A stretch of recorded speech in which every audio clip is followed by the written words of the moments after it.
If you haven't heard about Anchor, it's the easiest way to make a podcast. Let me explain. It's free. There's creation tools that allow you to record and edit your podcast right from your phone or computer.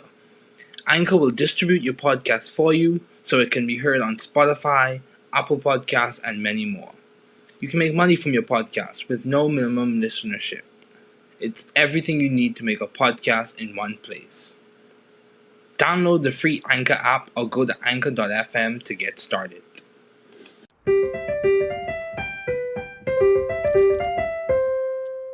Welcome to the new Chemist. We're glad you're listening.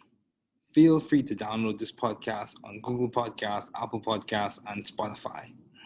Here on the new Chemist, we discuss chemistry, which simply put is the science of change, as well as careers, community, research, and COVID-19. We're happy you're tuning in. My guest today is Sonola Onasanya. Thanks for joining me today. It is good to hear from you. Just briefly, I'll inform my audience about you. Sonola Onasanya is particularly interested in the sustainable improvement of the quality of life in developing countries. He works as an industry analyst for the global manufacturing team of the International Finance Corporation, a division of the World Bank Group. Sonola holds a Master of Philosophy from the University of Cambridge in Engineering for Sustainable Development and a Bachelor of Science in Chemical and Biomolecular Engineering from Georgia Institute of Technology. He has interned in the United Nations Human Settlements Program, in the Water and Sanitation Unit, and in the Urban Innovation Branch. He has also worked as an engineer in plastic research, food packaging, and bioethanol production. Sonola has worked and lived in a number of countries, including Nigeria, South Africa, Kenya, the USA, and the UK. Please welcome Sonola.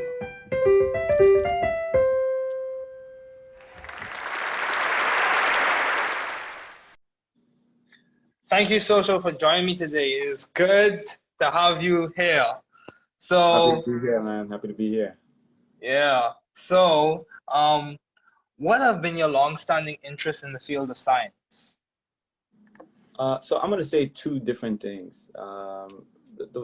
When I first decided to go into engineering, it was, I guess, the biggest thing on my mind at that time was, the issue of like renewable energy. Climate change was a big topic throughout my high school years, and I was good at math. I was good at science. I didn't particularly enjoy English, but I did like history. So I was in this point of making a decision whether to go to the humanities or go into the sciences. Being young, I didn't really know what I wanted, but I thought, hey, renewable energy is what I'm interested in. I'm also interested in improving places like Africa. So I decided to go into the sciences. But my first day at Georgia Tech, I met a guy who was in aerospace, and I asked him, so what's aerospace engineering? And he looked at me like, I don't know. And he asked me, what's chemical engineering? And I was like, I don't know. So it's like, I feel like a lot of people go into the sciences of just being good at math and science, which is okay. Yeah, I understand that. Yeah, man. So I understand that because many times when you are someone who's good or gifted in math and sciences, people almost direct you in that direction or point you in that direction in terms of engineering or medicine or something of those lines. Exactly. Yeah, or grad school. So, given that you studied chemical engineering, why did you choose chemical engineering as a field to major in? So again, this is 17-year-old, 16-year-old me making decisions, right? And there was two things. Firstly, my sister studied chemical engineering, and there was a lot of high praise for the topic in my family, even though I didn't really know what it was. I asked my sister what chemical engineering was, and she said process engineering, which was even more meaningless to me. But then she said organic chemistry. And my first day doing organic chemistry in high school, the professor said, hey guys, we're going to start organic chemistry. This is where the money is in science. And again, 16-year-old me, I was 15-year-old me. I don't know how old I was that class. I just paid attention. I just paid a lot of attention. And I got really good at organic chemistry because I was just paying a lot of attention during Orgo class. Okay, that's fair. yeah, so then when it came time to pick, I picked engineering because, you know, there was a lot of praise for engineering in my family. And then I picked chemical engineering because of a mix of my sister and my love for organic chemistry at the time. So that's kind of what led me to pick chemical engineering. So basically, passion and family influences led you to choose Yeah. chemical engineering as a discipline. Yeah. I also thought chemical engineering would play into, you know, solar panels and things like that, which tied into renewable energy and sustainability. But that would be an aspect, that would be an interest of mine that will actually grow later on, more so than when I first decided to go into engineering. Okay. Yeah, dude, that's definitely a good point. So I saw that you went to University of Cambridge. Congrats. That's very Thanks, I good. guess. Yeah, you went to University of Cambridge. So why did you choose engineering for sustainable development as a field to do your graduate studies in? Yeah, so that's an interesting question. I finished undergrad in chemical engineering. I didn't particularly like chemical engineering when I was studying it, to be honest. Okay. I really enjoyed just the university experience, just getting to take random classes and other topics. I took classes in international relations, women's literature, Cuban history, African American history, post-colonialism. And then the chemistry classes and biochem classes I really liked. But the physics and engineering classes specifically, I was good at them. I did well. But I wouldn't say it was something that I was so excited to show up to class to. Like I was excited to go to biochem, but I wasn't that excited to go to transport or kinetics. But when I started working, I was working in the plastic industry in the US. And man, I was in lab with podcasts in my ear talking about, you know, politics, current affairs. And it just hit me that I was just not in the right space. I mean, I was working in the plastic industry, which is very related to organic chemistry, if not the extension of organic chemistry. But I just didn't feel like, you know, what I was working on in front of me in the lab was not the most important thing for me. I was listening to other things like podcasts literally in my ears. And so I started looking at master's programs, and I was looking at manufacturing engineering, engineering management, because I was thinking, look, let me go find a way to make engineering tie into my passion. So using engineering for industrializing developing countries. Then I came across this program at Cambridge. I actually wasn't thinking of leaving the US, but when I read the program, like the course curriculum, that was it, man. I mean, it was like sustainable urban development, energy for rural development, how do I say it? Like sustainable architecture and urban design.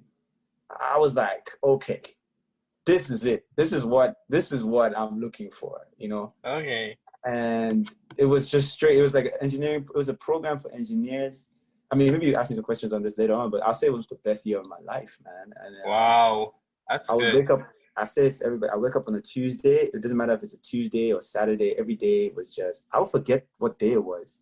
I'll forget if it's Wednesday or Friday. Like, you know, I never lived life like that before. Most of the time, you look forward to the weekend and you dread the week. This was nothing like that because I was just engaged, and I was just happy to be working on what I was working on. Yeah. So why would you say that's an interesting statement? You know, why would you say it was the best year of your life? What made it that way? Was it the program? Was it the people you're interacting with? Was it the whole? Was it the landscape, the environment, the country? What complemented that being the best year of your life? I would say two things. I mean, the country was nice. Cambridge was nice. It's a nice little town. British people were nice, but I think for me, it was a combination of the program and the people in the program. The people leading the program were very open in terms of like how it would be led. They encouraged us to ask them difficult questions. They encouraged us to ask each other difficult questions. So it was maybe the most intellectually engaged I'd ever been. People asking very hard questions and challenging each other, but not in a egoistic manner. You know, It was more what is the best solution, including social aspects, talking about gender aspects, talking about environmental aspects, talking about economic aspects of technology, all these things. And And so yeah, the program was great in itself and what I learned. But then the people, just being around very impassioned people of similar values to you, also having these almost idealistic goals. Yeah. It was nice, you know, and it was an environment where I was allowed to just be me, just ask hard questions, just express myself. Yeah. And it's difficult to find those kind of environments. I was lucky I to agree. stumble on something like that. Yeah. I agree. It is difficult to find those types of environments, especially Yeah. environments where you can thrive and be your authentic self. Exactly. Yeah. Not Those hiding. that's Yeah. not trying to mask your aspirations, Yeah. Yeah. because you know a lot of people have these lofty aspirations, so because of the Mm, environment that they're surrounded by, they kind of mm. mask or just muffle their aspirations in a way, Yeah. to Yeah. And kind of fit in. to fit in, yeah, it's, Yeah. and I mean, again, like this was not something I was expecting. I went there thinking the course program. I'm here for the course program, and the course program was good. Don't get me wrong, but what I did not expect was the people out that were going to be also attracted to this program, and just all these people rather idealistic coming to this one space, and Yeah. it was like a match. I was just really good. Yeah. Good. It sounds like you found your niche. Um, as Yeah. well. Over now though. Pardon me? I said the program's over now though, so it's, Yeah. Yeah, man. So how have you maintained vision and teamwork in your environment? Given that all the things you do, you work at the you work in a division of the World Bank Group. yeah. So how are you maintaining vision and teamwork in your environment? Vision and teamwork. Yes. Okay. Okay, so I think I'll talk about those two, split the question in two. So Yeah, that's fine. vision for me, my vision, my goals is to contribute to this world in some kind of positive manner, Mm-hmm. while at the same time feed myself. Yeah, but Yeah, that's contribute. true. It's very Yeah, important. but to come here. I mean, I didn't ask to be born, but to try and achieve something positive with my life, and to treat people around me well. And I mean, holding on to that vision, because being in the World Bank Group, this is no longer academia surrounded by other young students where we can talk about big, lofty ideas, and try and think about the ideal. Here, you're dealing with other people who don't necessarily see the world the way you do. You're dealing with an organization that's very old and has made and has had its impact on the world, both negative and positive. Mm-hmm. And you have people who, I mean, it's the International Finance Corporation, right? So a lot of people here are involved in finance, not necessarily in engineering. And the conversations, you get kind of like when you join any organization, you can start trying to fit in, trying to please others. And it's important. Yeah, okay, that's not necessarily wrong, but it's important to also keep your vision, your goals, and your ideals at the forefront. Like you must have a guiding philosophy for how you work and what you want to do with your career. So I try to do that. I try to reach out to people in the office that are not in my team, that I think might have similar values to me. And I say, hey, let's have a conversation. I saw you at this WebEx call. Everything's virtual now, right? So I saw you on this WebEx call and you were saying certain things that I found interesting. Could we talk some more? And try and keep developing my own personal vision, my own personal philosophy, my own personal ideas while still doing my work. Teamwork, I think I kind of touched on that in a way, but including others in what you do. I think a lot of people are very protective of their work. They think, oh, this person's going to take my idea and run with it and become a millionaire off me.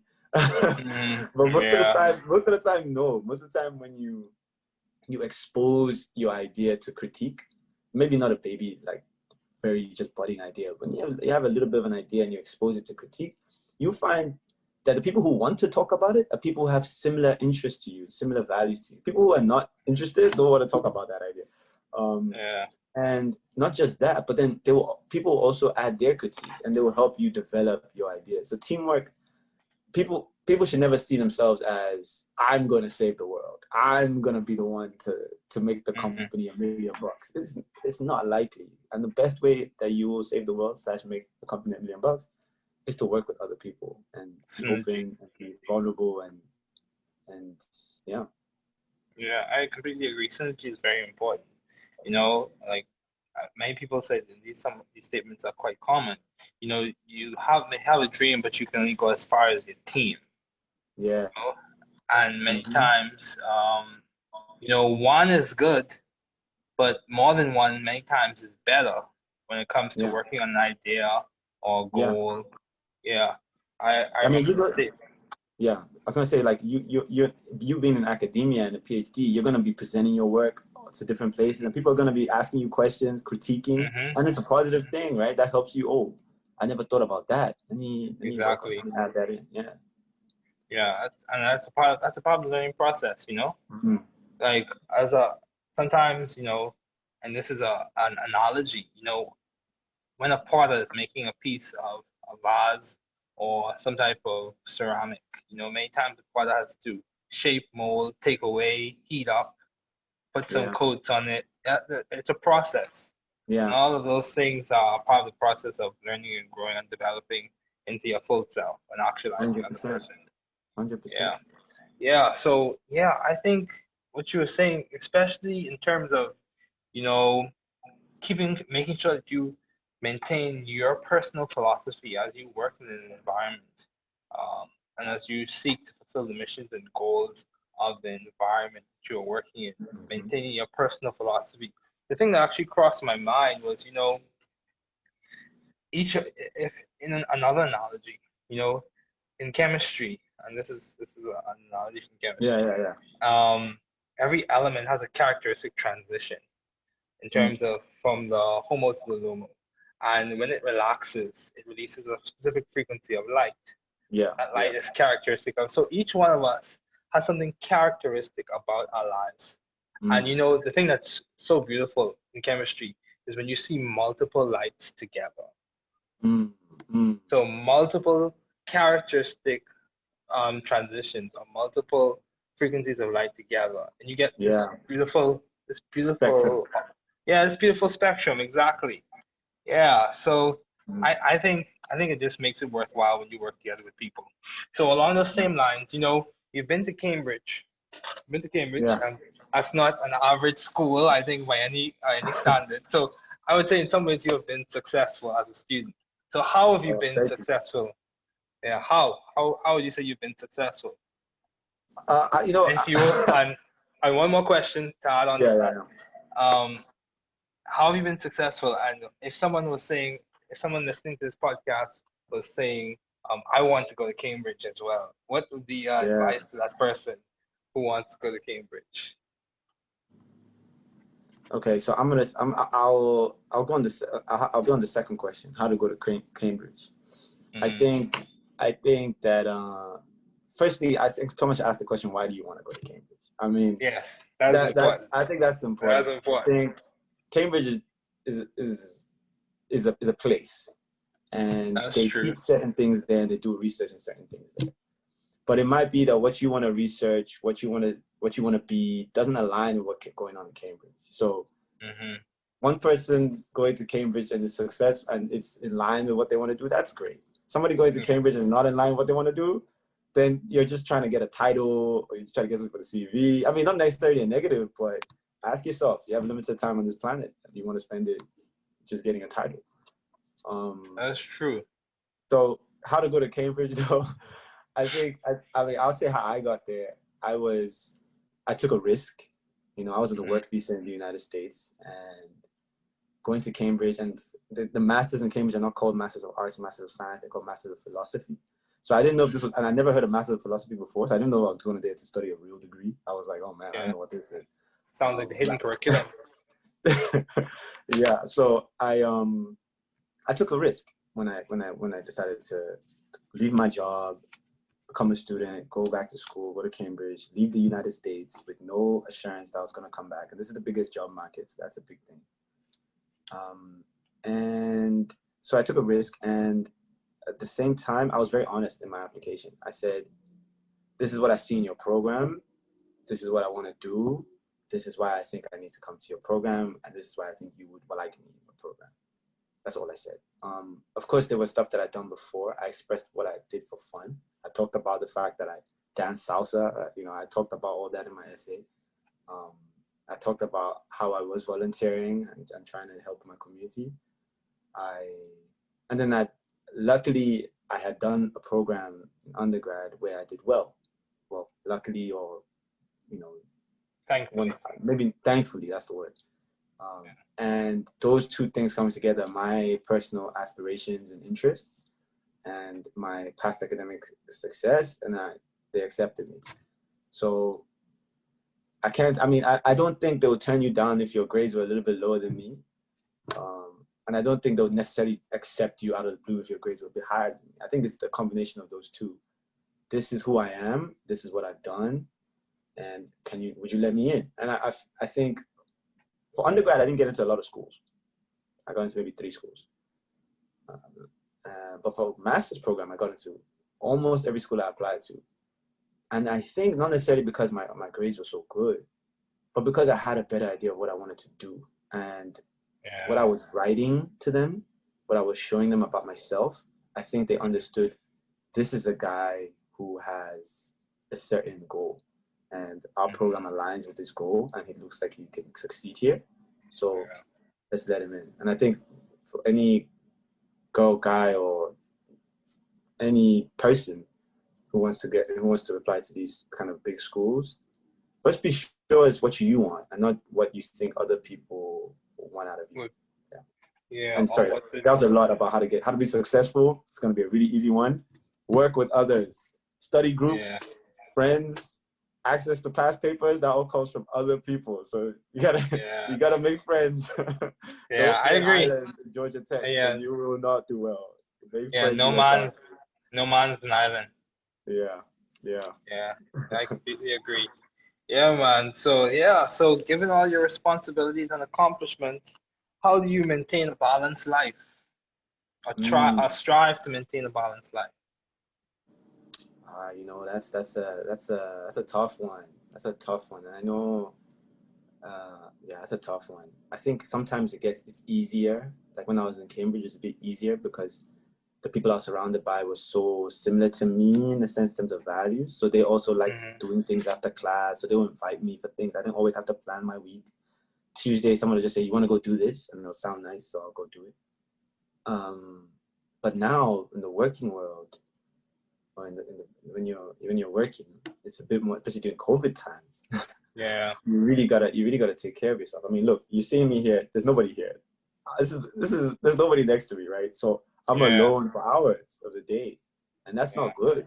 Human beings, we're not individuals like that. We can be introverted, but you still need that social interaction.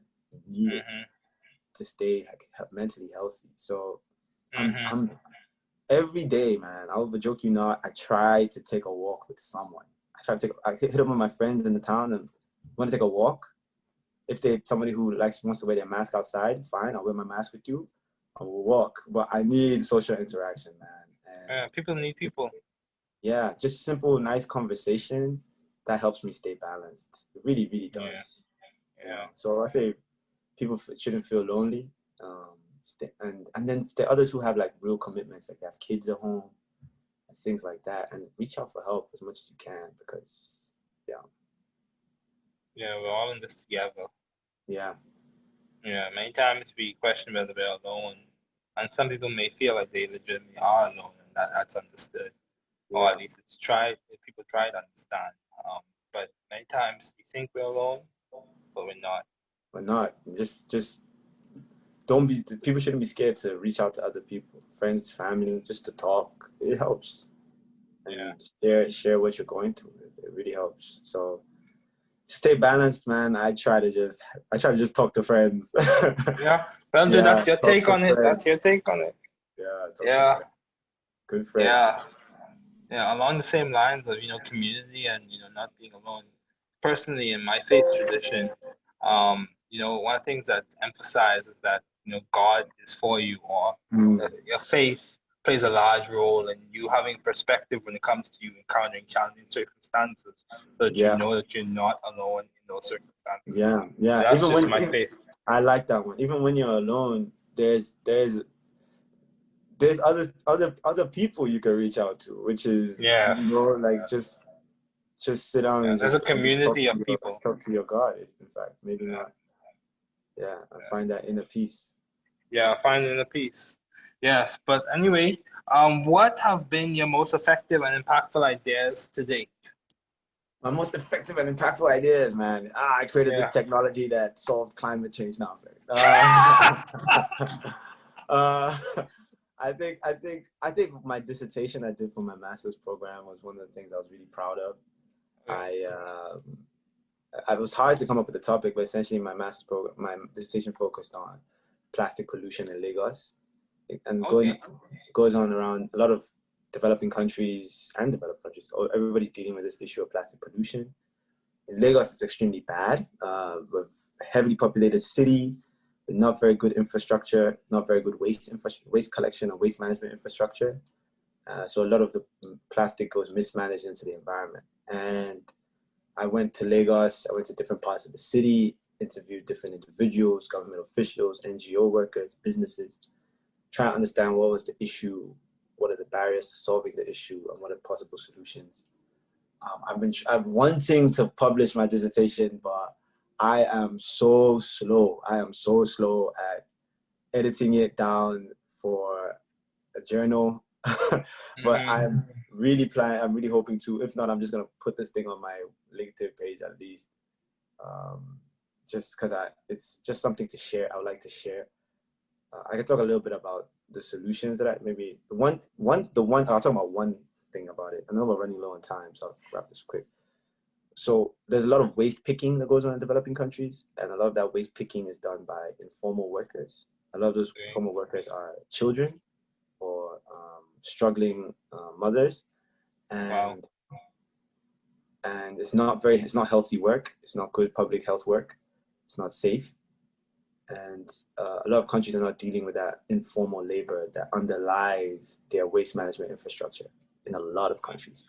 Wow. So I think that's something that needs to be addressed. So that's a social sustainability issue at most, that coincides with an environmental issue. So Wow. none of these things stand alone. But yeah, Yeah, that's dude, I completely agree because many times we look at these issues in isolation, but mm, there are granularities yeah, associated with these issues, and the issues many times are interconnected in terms of social frameworks, environmental frameworks, and yes, personal, physical, mental, all those things play a exactly. large role. Yeah, but when it comes to issues that pertain to people's lives. So, Yeah. my last question for you, um, how do you maintain view of the bigger picture in your career and in your life in general, especially when you encounter challenging circumstances?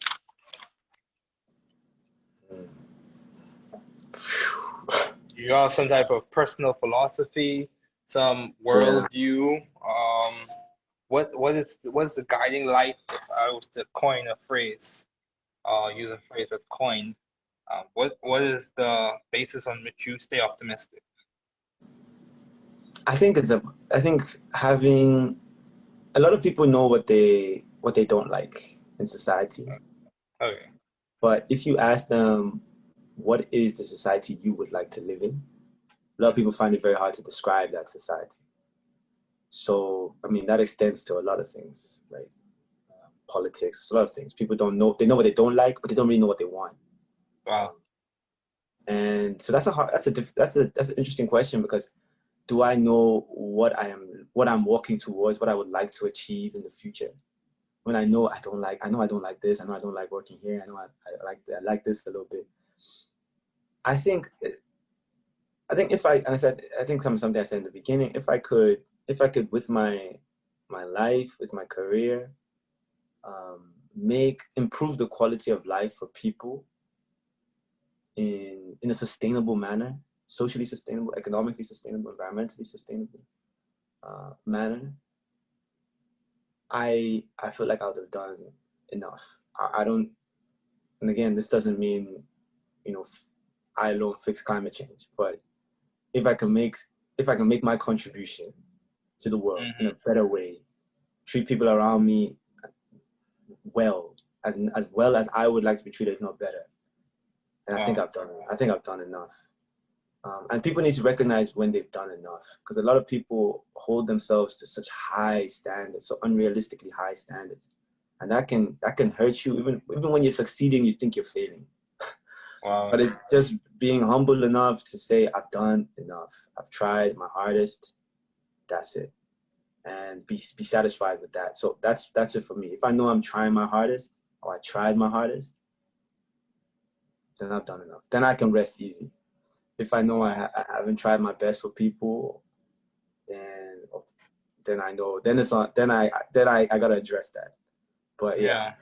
So that's guiding philosophy. The thing that I just have to try my best at everything, personal interactions and work interactions. Try my best. I completely agree. And there are many things I could say on that. You know, one of the things me and my siblings, we say to each other sometimes is, you know, do the best you can wherever you can at all times you can. You know. There you go. Make sure that your best is not something that you do sometimes, but it's something that you work towards and you improve, and you are always striving to be your best. And, you know, along those same lines, I completely agree. It's not just about achieving things, but, you know, you have to recognize when you have achieved something substantial and be satisfied with that. Yeah. I always feel like you're constantly having to prove. Yeah. Or constantly having to, I think we all have to work on this. Everybody. You see the most success people, you look at them and you're like, you're so successful, and they'll look at you like, I feel like a failure. It's because they're not seeing it through a bigger perspective. That's not I wanted to be this and I'm not this. It's you got what you've done so far. That's great. So reflecting is good. But anyway, so it's good to have you on. Thanks for joining me today. Thank you for the invite.